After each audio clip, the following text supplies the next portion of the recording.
وعلیکم السلام ورحمۃ اللہ وبرکاتہ۔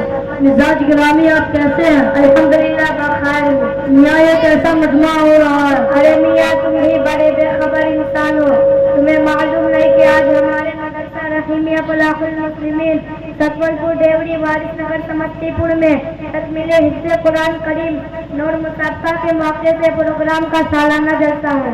بھائی صاحب جلسہ کیا ہوتا ہے؟ یار واقعی تم بڑے جنگلی آدمی معلوم ہوتے ہو، نہ معلوم کون سی دنیا میں بستے ہو کہ جلسے کو بھی نہیں جانتے۔ بھائی بتلاؤ تو صحیح، واقعی میں نہیں سمجھا کہ جلسہ کس کو کہتے ہیں۔ میں تو یہاں لوگوں کی بھیڑ بھاڑ دیکھ کر سمجھا کہ کوئی بارات ہوگی یا سانگ ہو رہا ہے۔ لا حول ولا قوت الا باللہ۔ جب انسان کی عقل ماری جاتی ہے تو اسے الٹی ہی سوچتی ہے، بلی کو خواب میں چھچھرے ہی نظر آتے ہیں، تم جیسے ذاکران اور گواروں کا مجمع سانگی نظر آتا ہے، ہاں وہ کیسا ہی شریف اور پاکیزہ لوگوں کا مجمع ہو۔ تم مجھے گوار سمجھو یا کچھ، اور ہمارے یہاں تو سال میں 2-3 مرتبہ بڑے ذوق و شوق کے ساتھ باہر سے سانگیوں کو بلا کر ایسا ہی تماشا کرایا کرتے ہیں، اور سننے والے سانگیوں کا گانا ناچ دیکھ کر خوب ہوا کے نعرے لگاتے ہیں اور اچھل جاتے ہیں، اور ہمارے گاؤں کے پردھان جی اس ناچے رنگ میں بڑھ چڑھ کر حصہ لیتے ہیں۔ بس جناب چپ رہیے، سانگ کی زیادہ تفصیل سنا کر مجھے زیادہ خوف میں نہ ڈالے۔ مبارک ہو آپ کو اور آپ کے پردھان جی کو اور گاؤں کے چودھریوں کو۔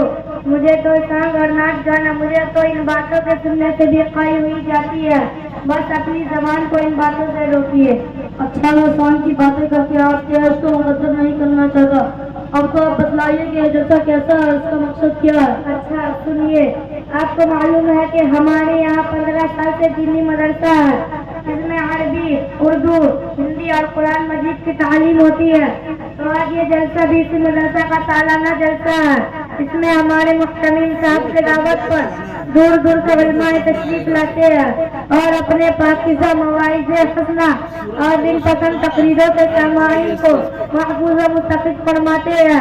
دور و نزدیک کے بہت سے مسلمان ان کے وعظ و نصیحت کو سننے کو بڑے شوق کے ساتھ آتے ہیں۔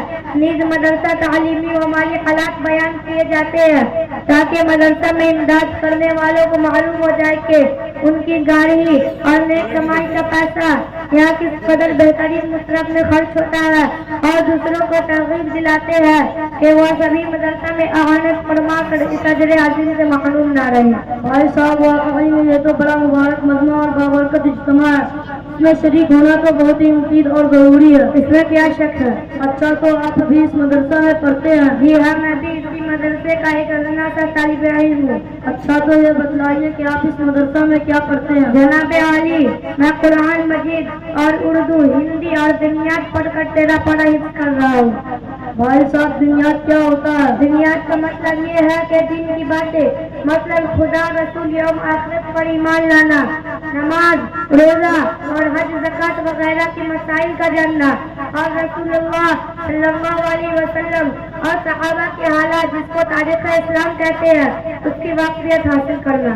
کیا آپ اسلامی تاریخ کے متعلق کچھ سوالات کے جوابات دینے کی زحمت گوارا فرمائیں گے؟ انشاءاللہ تعالی آپ دریافت کیجیے، میں اپنی معلومات کے حد تک جوابات دینے کی کوشش کروں گا۔ حضور صلی اللہ علیہ وسلم کی پیدائش کا دن، تاریخ اور مہینہ بتلائیے۔ ربیع الاول، یوم دوشنبہ 12 اپریل، مطابق یکم جیٹھ۔ حضور صلی اللہ علیہ وسلم کی پیدائش کا وقت کیا تھا؟ صبح نماز کے وقت، یعنی صبح صادق کے بعد اور آفتاب نکلنے سے پہلے۔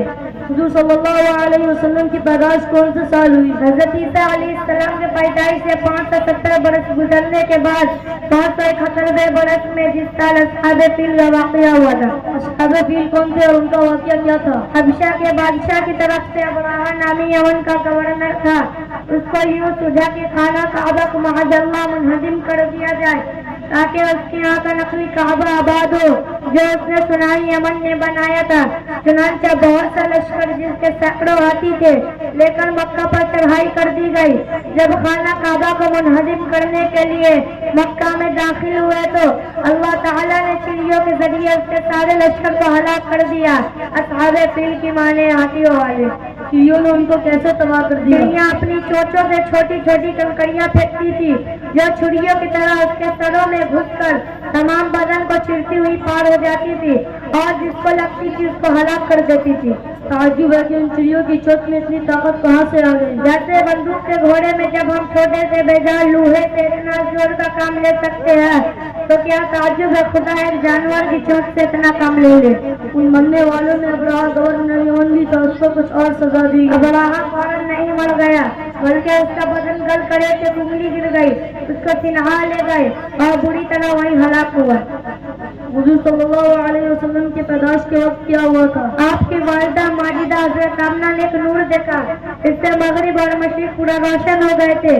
فارس کی آگ بجھ گئی جو 1000 برس سے آتش کدا میں جل رہی تھی، جس کی وہ لوگ پوجا کیا کرتے تھے۔ فارس کے بادشاہ کسرا کے محل میں زلزلہ آ گیا جس سے 14 کنکرے گر پڑے، اور اس قسم کے واقعات اور بھی ہیں جو تاریخ کی کتابوں میں مفصل درج ہے۔